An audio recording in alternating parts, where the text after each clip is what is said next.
imagine building like $1 billion steel vault, right? You build this massive vault to protect the sensitive identities of 7 million people. Right. And then, instead of a high-tech scanner, you just hand the combination to a thief on a little yellow sticky note. Yeah, pretty much. I mean, in March of 2026, that is basically the exact scenario AssuranceAmerica found themselves in. And welcome to today's Deep Dives, by the way. I'm so glad you're joining us for this because, honestly, this one is wild. It really is. Because, we spend so much time analyzing these exotic zero-day exploits, right? Or like highly coordinated state-sponsored cyber warfare. But the reality is that one of the most devastating data exposures of the year involved absolutely none of those things. Not at all. Yeah. Our source material today is a new analysis piece from the IT security firm Kinsoft, and they call the anatomy of this massive disaster refreshingly ordinary.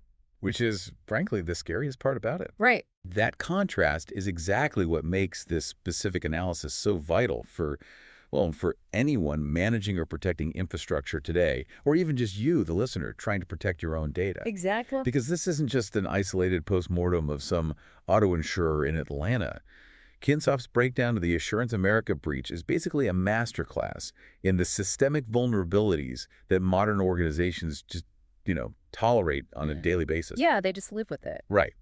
The failure at the heart of this breach really exposes this fragile reality of corporate data governance, where just a single compromised credential can unravel, millions of dollars in defensive posture. So the mission for this deep dive is to really unpack the mechanics of that failure, right? We want to understand the severe implications for your personal data and really explore why the corporate aftermath of a breach almost always inflicts way more damage than the initial hack itself. Always.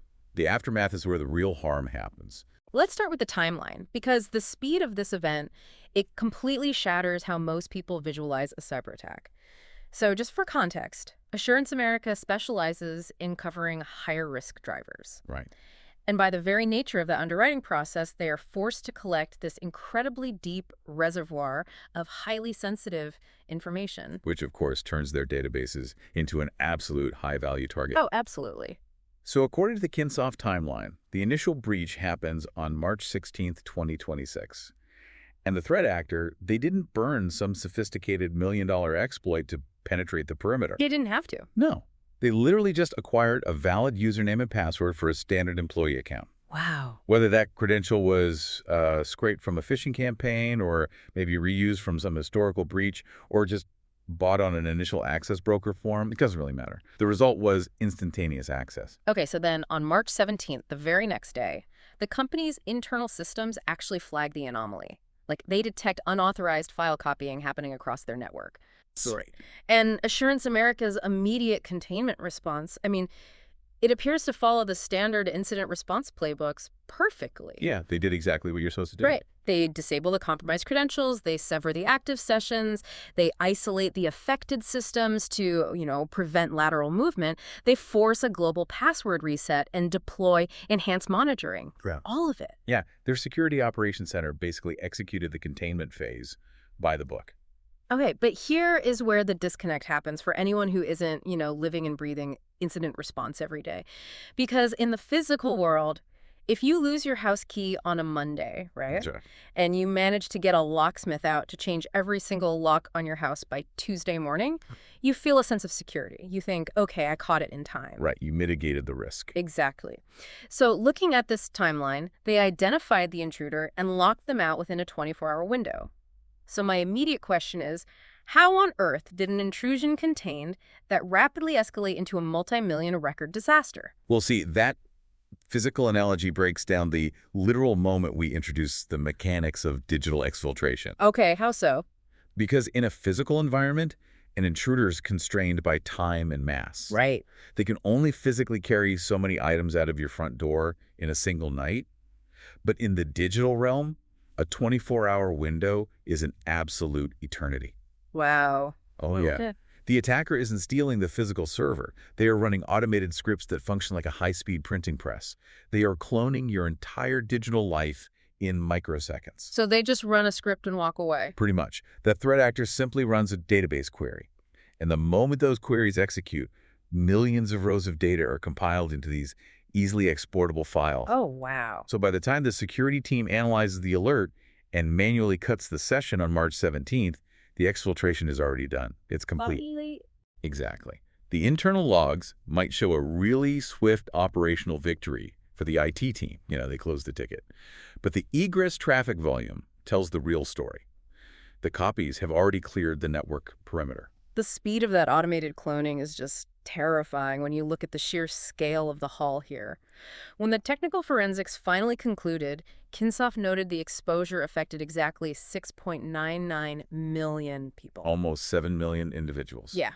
And this currently stands as the largest exposure of American driver's license numbers disclosed this year. And the composition of those stolen files, that's where the severity of the incident shifts, from a corporate IT problem to a lifelong consumer nightmare. Right, because we aren't just talking about a dumped database of, hashed passwords and email addresses. Not at all. The notification letters detailed a massive, comprehensive loss. We're talking names, contact details, insurance policy information, vehicle specifics, and claims history. Which is bad enough on its own. Bad enough.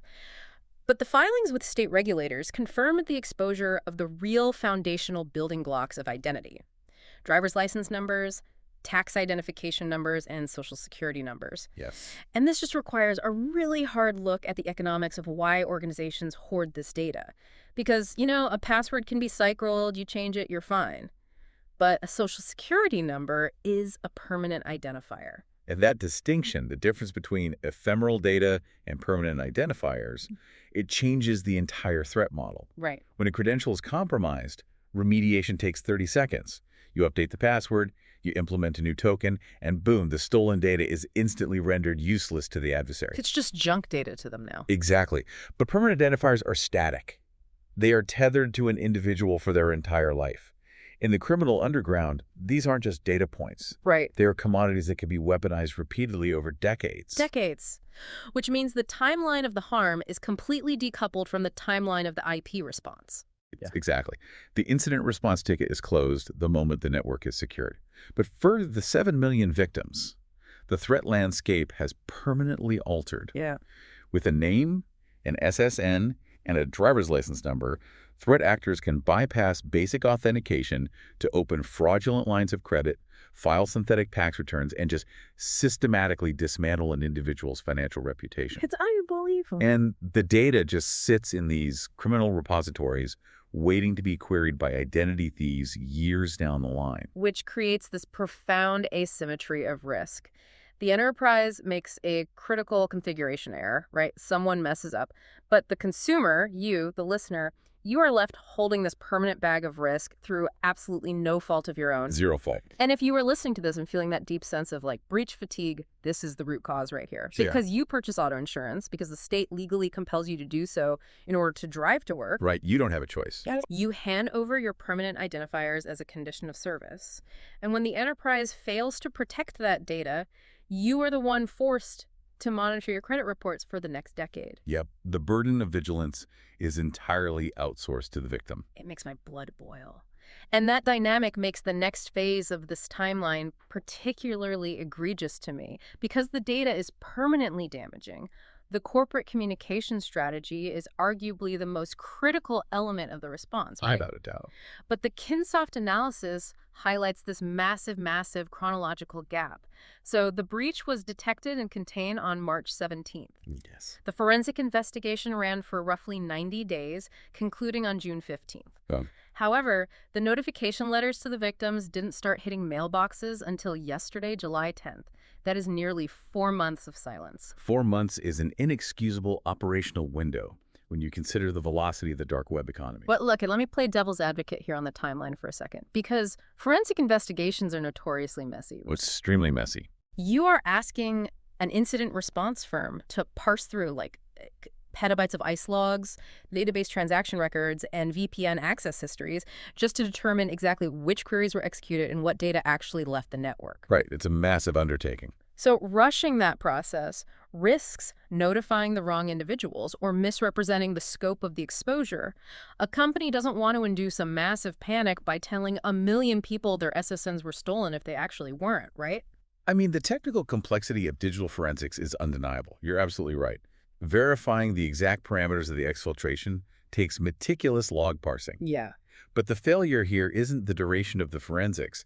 It is the strategic decision to withhold preliminary warnings. Ah, okay, I see. While the enterprise spends 90 days achieving this absolute legal certainty about the scope of the breach, the victim's permanent identifiers are actively being traded, packaged, and monetized by initial access brokers. So for 4 whole months, the victims have no idea they even need to initiate credit freezes. They aren't scrutinizing their financial statements for, those little microtransactions that often precede massive identity theft. No, they're completely in the dark. They are operating in a state of complete vulnerability while the company meticulously drafts its legal defense. And that perfectly brings the focus to the compensation strategy outlined in those July 10th letters. Oh, this part is wild. Right.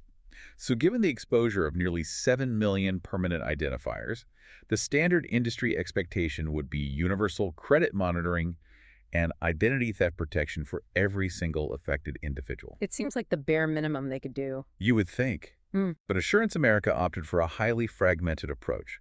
They are primarily offering these protective services only in jurisdictions where specific state privacy laws legally mandate them to do so. Wait, really? Yes.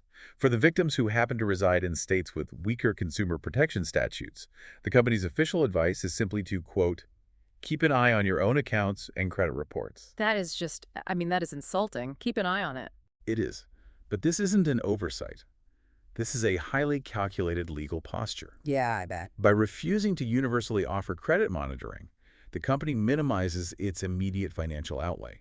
But more importantly, from a liability standpoint, universally offering compensation could be construed by opposing counsel as an admission of broad, generalized harm in future class action litigation. Ah, so the Kinsoft report defines this as a defensible legal position. Yes, legally defensible. The organization is strictly adhering to the patchwork of state-level compliance requirements and literally nothing more. Nothing more. It is a distinctly lean response.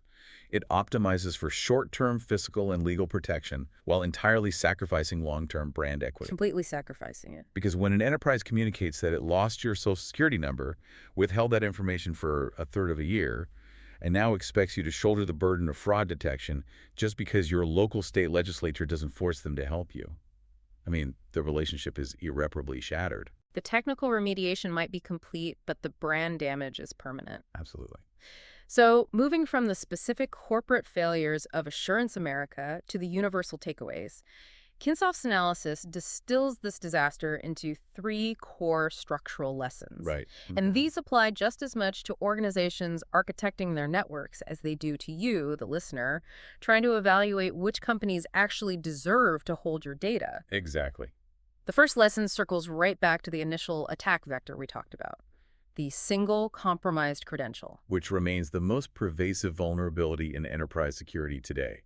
Threat actors are no longer hacking in, they are logging in. You're just walking through the front door. Yes. Yeah. And the defense against this is universally understood, but so inconsistently applied. And that is multi-factor authentication, or MFA.